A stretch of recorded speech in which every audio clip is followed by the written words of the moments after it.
does the path you pick affect your time in Night City?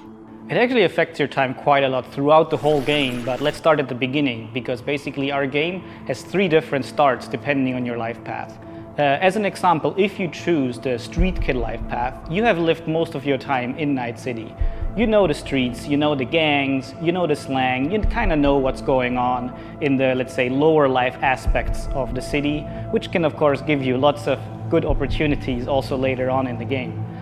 But if you start as a nomad, you actually used to be part of a nomad clan and a nomad family, because nomads that roam the deserts around Night City, that we call the Badlands, actually value their family above anything.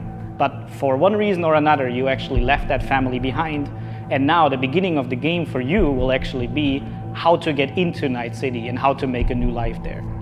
Then you can also choose to actually be a corpo and choose the corporate life path.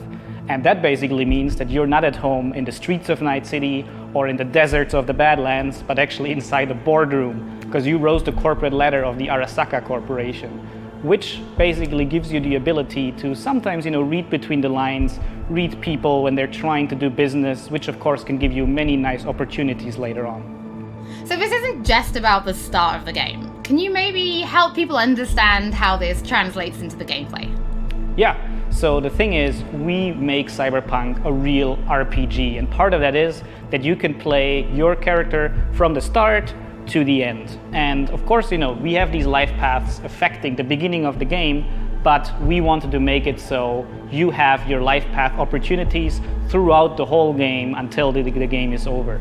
And as an example, we do that by giving you additional options in dialogues. So I can give you one specific example. And this is a mission where you have to steal a flathead robot from the Maelstrom gang. Basically, those Maelstromers stole that flathead before from a corporate transport. And the owner of that corporate transport, Meredith Stout, wants you to do something else. And this is an optional objective. And even within that objective, we want to give you some options. So as an example, if you have a corporate life path, you basically know what Meredith Stout is really about. You can read between the lines and you can get some additional options that maybe actually later enable you to do a completely different thing with the Maelstrom gang. And if you're a nomad, you know exactly some more details about how these Maelstromers would have even been able to steal a robot like that from Meredith Stout, who's part of the very powerful Militech Corporation.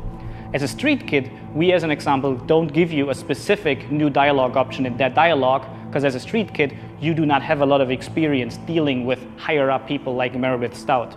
But we want to give you additional options that fit your life path very well. So later when you actually talk to the Maelstrom gang, one member of the gang offers you some illegal substance, but as a street kid, you actually know what this is about. You can talk some shop with him, and that might actually make that character like you a little bit more.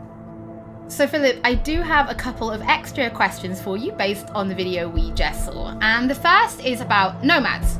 So the nomad life path, this starts in a place called the Badlands. Is this somewhere you get to visit even if you don't pick nomad to start with?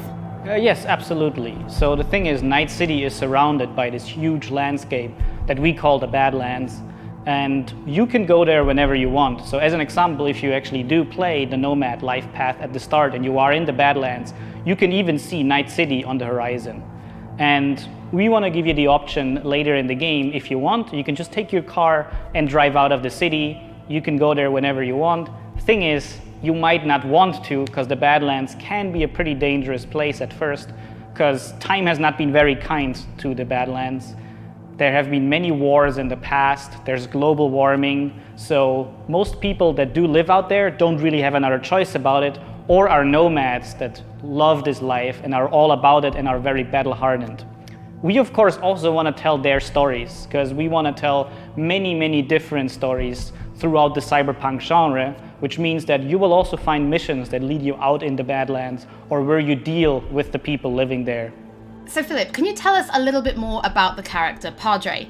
He's the guy we see giving his business card to Street Kid V in the video. Who is this man? Yeah, so Padre is actually one of the fixers in Night City. And fixers are people that work as intermediaries.